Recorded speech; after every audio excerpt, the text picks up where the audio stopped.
ஆச்சி சத்துமாவு. ஆச்சி சத்துமாவு ஒன்னு வாங்கினா இன்னொன்னு free. The national education policy has addressed these aspects.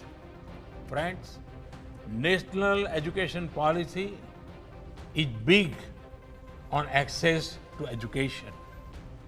Starting from primary education, in higher education, the aim is to increase gross enrollment ratio to 50% by 2035. Other efforts, be it gender inclusion, fund, special education zones, question for open and distance learning will also help. साथियों, हमारे संविधान के मुख्य शिल्पी, हमारे देश के महान शिक्षाविद डॉक्टर बाबा साहब आम्बेडकर कहते थे कि शिक्षा ऐसी होनी चाहिए जो सभी की पहुंच में हो, सभी के लिए सुलभ हो। ये शिक्षा नीति उनके इस विचार को भी समर्पित है। ये एजुकेशन पॉलिसी जॉब सीकर्स के बजाय जॉब क्रिएटर्स बनाने पर बल देती है। यानी एक प्रकार से ये हमारे माइंडसेट में, हमारी अप्रोच में ही रिफॉर्म लाने का प्रयास है। इस पॉलिसी के फोकस में एक ऐसे आत्मनिर्भर युवा का निर्माण करना है जो ये तय कर पाए कि उसको जॉब करनी है, सर्विस करनी है या फिर एंटरप्रेन्योर बनना है। साथियों, हमारे देश में भाषा, लैंग्वेज हमेशा से एक संवेदनशील विषय रहा है।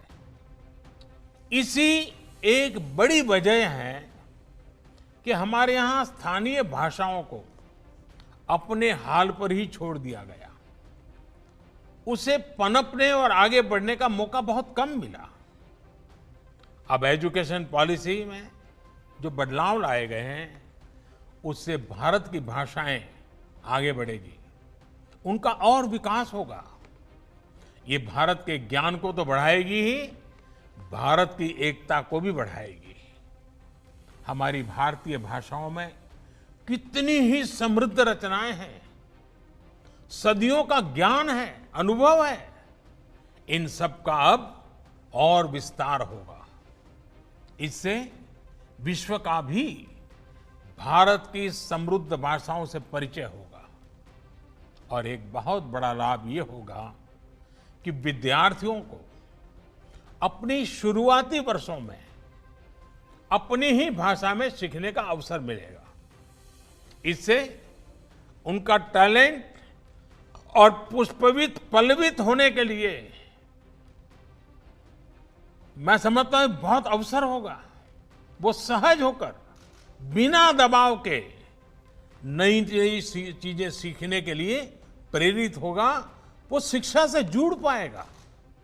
वैसे भी आज जीडीपी के आधार पर विश्व के टॉप 20 देशों की लिस्ट देखें तो ज्यादातर देश अपनी गृह भाषा, मातृभाषा में ही शिक्षा देते हैं। ये देश अपने देश में युवाओं की सोच और समझ को अपनी भाषा में विकसित करते हैं और दुनिया के साथ संवाद के लिए दूसरी भाषाओं पर भी उतना ही बल देते हैं। यही नीति और रणनीति 21वीं सदी के भारत के लिए भी बहुत उपयोगी होने वाली है।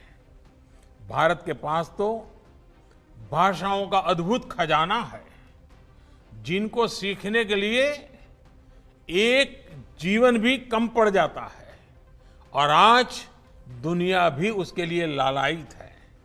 साथियों, नई शिक्षा नीति की एक और खास बात है, इसमें लोकल पर जितना फोकस है उतना ही उसको ग्लोबल के साथ इंटीग्रेट करने पर भी बल दिया गया है।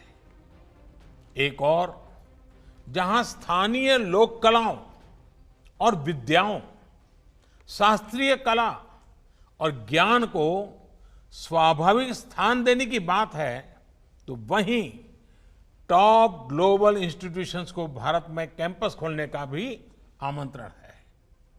इससे हमारे युवाओं का भारत में ही वर्ल्ड क्लास एक्सपोजर और अपॉर्चुनिटी भी मिलेगी और ग्लोबल कंपटीशन के लिए ज्यादा तैयारी भी हो सकेगी। इससे भारत में विश्व स्तरीय संस्थान के निर्माण में, भारत को ग्लोबल एजुकेशन का हब बनाने में भी बहुत सहायता मिलेगी।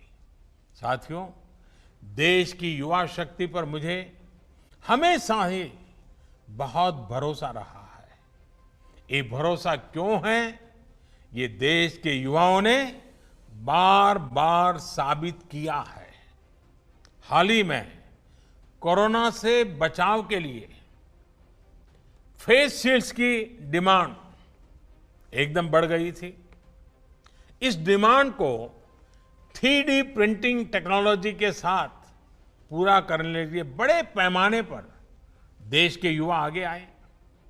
पीपीज और मेडिकल डिवाइस के लिए जिस प्रकार देश के युवा इनोवेटर्स, युवा एंटरप्रेन्योर्स सामने आए हैं, उसकी चर्चा आज चारों तरफ है। आरोग्य सेतु ऐप के रूप में युवा डेवलपर्स ने कोविड की ट्रैकिंग के लिए एक बेहतरीन मीडियम देश को बहुत कम समय में तैयार करके दिया है। साथियों, आप सभी युवा आत्मनिर्भरता के लिए भारत की एस्पिरेशंस की ऊर्जा है। देश के गरीब को एक बेटर लाइफ देने के लिए, ईज ऑफ लिविंग के हमारे लक्ष्य को हासिल करने में आप सभी युवाओं की भूमिका बहुत अहम है।